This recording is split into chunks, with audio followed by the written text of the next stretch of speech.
ma doonaysaa inaad kelidaada gadatid, wadnaha gadatid, beerka lagaala baxo, xubnaha jirkaaga oo dhan lagaala baxo, uur lagugu abuurto oo aad dhashid 9 bilood kadibna cunugaaga lagaa qaato? ma doonaysaa inaad xubnaha jirkaaga oo dhan ku bedelatid lacag? jawaabta haddii haa tahay videogan dhammaystiro haddii ilaahay yiraahdo. waa sheekadiina dhex martay aniga iyo ugaarsatada ka jirta Soomaaliya oo dhan oo doonayaan in ay kaliyaha, beerka, wadnaha iyo weliba xubnaha taranka, welibana gabdhaha u dhaxaysa da-doodu 15 ilaa 35 sano ku abuurtaan ilmo 9 bilood kadib markay cunuga dhalaana cunuga laga qaato, iyagana badweynta lagu daro. waa sheekadiina dhex martay overka noocaas iyo businesskaasi wuxuu ka jiraa Soomaaliya. waxaan rabaa inaan videoga inaan kusoo koobo sheekadani waxa ay tahay salka waxay ku hayso. qof walba oo videoga soo gaaro waxaan rajeynayaa inuu sii share gareeyo si Soomaali kale aan loo dagin oo dhibaatadan oo kale aan loogu samaynin.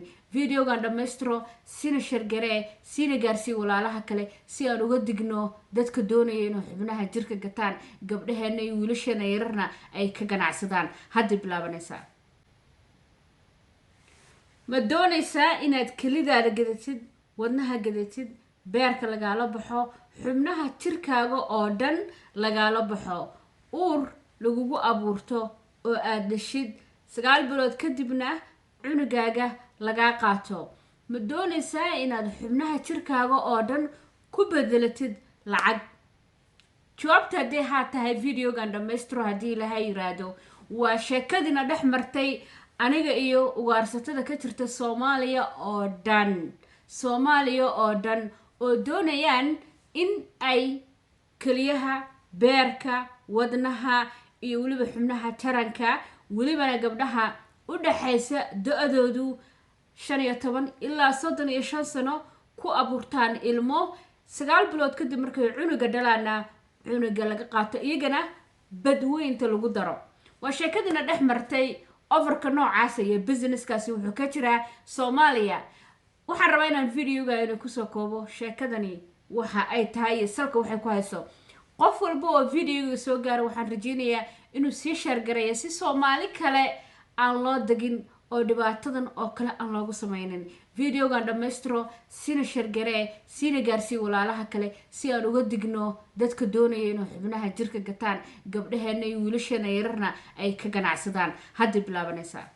waa November 29, 2019. waa jimcihii la soo dhaafay hadda 29kii bishii 11 ee sanadkan hadda aan dhammaanin gabagabada ah.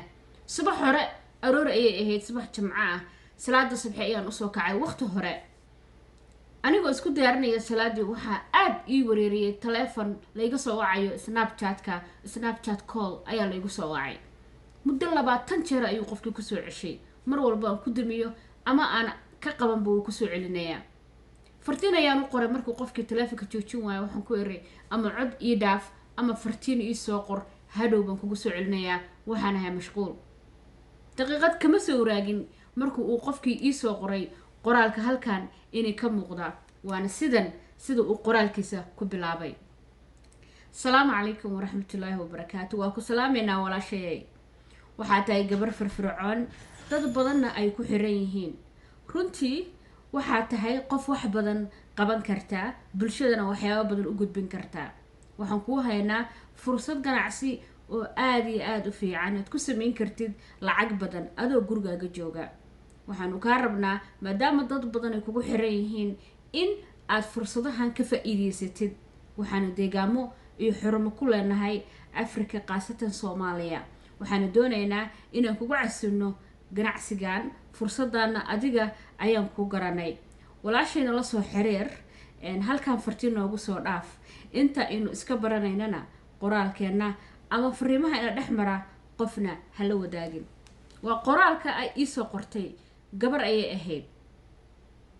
kadib waxaan ku iri waan ku soo dhaweynayaa fursada ganacsi ii heshadna waan ka qayb qaadanayaa. soo dhawow walaashay. tell me more. ii sheeg ganacsigaaga iyo waxa uu yahay. anigu laftigaygu waa ganacsadaa. yaa diidaya fursad ganacsi. oo kaftana ayaan u qoray sheeko dheer ayaana dhex martay codadkeeda ayaa ana maqashiin doonaa iyo iyada oo hadlaysa oo ganacsigeeda ii sharaxaysa kahor intaana gabadha codkeeda iyo sheekadeeda ee maqashiinin iyo su-aalihiina dhex maray waxaan doonayaa wax yarina inay ka sheego dadkan waxa ay yihiin dadkan waa dad soomaaliyeed oo walaalaheen oo kale ah weliba waa dad u badan dumar soomaaliyeed waa dad bulshada soomaalida dhexdooda jagooyin kasoo qabtay haddana ganacsato ka ah soomaaliyana laga yaqaano laakiin shaar kale ayay ganacsigan marka ay fulinayaan ama ay sameynayaan ay soo gashtaan waxay ku nool yihiin gebi ahaan soomaaliya oo dhan meel walba ayay ka joogaan